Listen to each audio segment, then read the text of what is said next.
تو مدرسے کی تعلیم مکمل آپ نے کہاں سے؟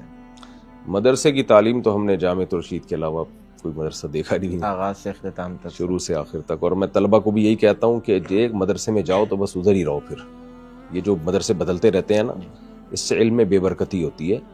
دوسرا، آپ جب کسی مدرسے میں جاتے ہیں، اور میں تو جب آیا تھا تو میں نے کہا تھا کشتیاں جلا کے آیا ہوں، جینا مرنا ادھر ہی ہے، تو کبھی سوچا بھی نہیں وہاں سے جانے کا. تو اس کا فائدہ ہوتا ہے، آپ کا اپنے بڑوں سے ایک تعلق ہوتا ہے، آپ کا اس مدرسے سے لگاؤ ہو جاتا ہے، اس کی برکتیں ہوتی ہیں. جب تک کسی مدرسے میں بہت واضح طور پر آپ کو کوئی خرابی نظر نہ آئے جی، اور آپ کو لگے کہ نہیں میرا بیڑا غرق ہو رہا ہے، تو ایسا ہو تو پھر تو الگ بات ہے. ادروائز مدرسہ نہیں چھوڑنا چاہیے. صحیح.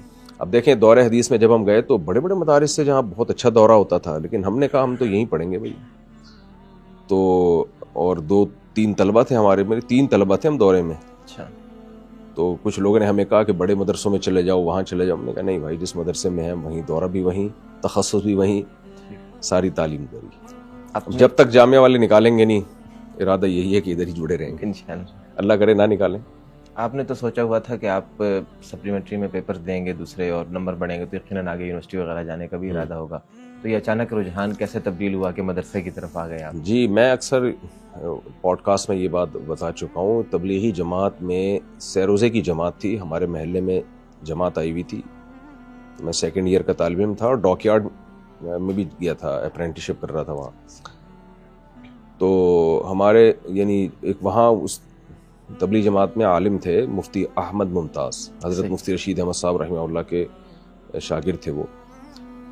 تو سیروزے کی جماعت میں آئے ہوئے تھے، بڑے کڑک عالم تھے، بڑی سخت قسم کے پٹھان جو ہوتے ہیں نا، جی سخت. میں ان کے بیان میں بیٹھا، انہوں نے بڑا زبردست بیان کیا. اچھا. اور بڑا کڑک بیان کیا، بڑی غیرت دلائی کہ مسلمان کا ماضی کیا ہوتا تھا، کدھر کو جا رہا ہے. خیر جی، میری ان سے اسی بیان میں دوستی ہو گئی. میری عمر تھی اس وقت 17 سال. اچھا. دوستی ہو گئی. 3 دن میں انہی کے ساتھ رہا تو انہوں نے مجھے کہا کہ آپ جو ہے ایکسٹرا آرڈینری کچھ ذہین ہو. ان کی رائے تھی، غلط بھی ہو سکتی ہے، ان کا میرے بارے میں خیال تھا. تو انہوں نے کہا آپ دین کے علم کی طرف آؤ تو اللہ آپ سے بہت کام لے گا، کیونکہ آپ کا دماغ بہت تیز ہے. میرا موڈ نہیں تھا آنے کا. اچھا. مجھے ایک دنیا نظر آ رہی تھی، شوق تھا نیوی میں جانے کا. اچھا. اچھا. اور نیوی میں جانے کا شوق بھی اس لیے کہ join the navy see the world. جب ہم کارساز کے پاس سے گزرتے تھے نا، ادھر کارساز ہے، تو join the navy see the world.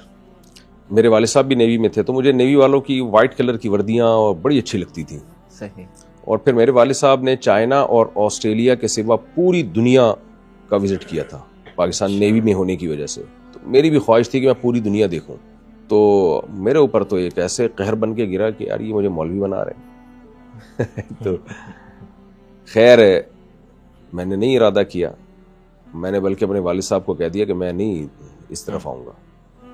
بس کیا ہوا ہے، وہ بہت آرام سے سمجھاتے رہے، انہوں نے اکرام بھی کیا جیسے تبلیغ والے کرتے ہیں نا اکرام. ایک دن پتہ نہیں بیٹھے بیٹھے مجھے خیال آ گیا، میں نے کہا کشتیاں جلا دو یار. تو بس پھر میں نے یو ٹرن لیا. اس کے بعد میرا دل تو نہیں لگا. شروع کے 2 سال تو مجھ پہ بہت زیادہ ٹف گزرے ہیں، یہ میں جانتا ہوں اور اللہ جانتا ہے. مدرسے میں جو شروع کے 2 سال، کیونکہ ایک بالکل آزاد ماحول سے نکل کے جب آپ آتے ہو تو بڑی مشکل ہوتی ہے. میں اکثر پوڈ کاسٹ میں یہ بتا چکا ہوں، میں چھپ چھپ کے روتا تھا. اچھا. اتنی مجھے ایسا لگتا ہے زمین تنگ ہو گئی ہے. لیکن اللہ نے ایک حوصلہ دیا تھا کہ یہاں سے جانا نہیں ہے واپس.